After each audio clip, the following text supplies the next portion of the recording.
ওয়ালাইকুম। আপনাদের সাথে আজকে একটা মজার বিষয় শেয়ার করি।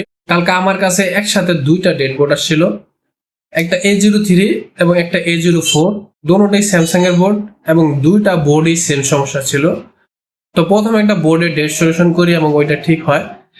সেকেন্ড যখন বোর্ডটা আমরা ডেড রিপেয়ার করতে যাই তখন আমি চিন্তা করলাম যেহেতু প্রথম সেটটা হয়েছে দ্বিতীয় সেটটা হওয়ার সম্ভাবনা আছে, সেহেতু ভিডিওটা করি।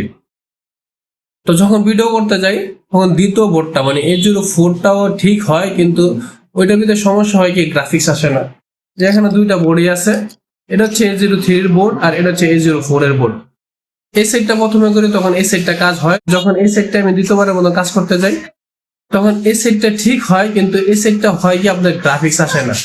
তো এই ভিডিওর মাধ্যমে আমি আপনাদেরকে এই কথাটি বলতে চাই, যখন আমি কোনো কাজ করি এবং ওই কাজের ভিডিও করি তখন ওই কাজটা আমার অসম্পূর্ণ হয় না। কেন যে আমার সাথে এরকম হয় সেটা আমি নিজেও জানি না।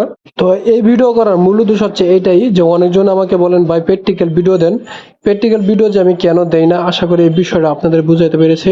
সবাইকে ধন্যবাদ। আসসালামু আলাইকুম।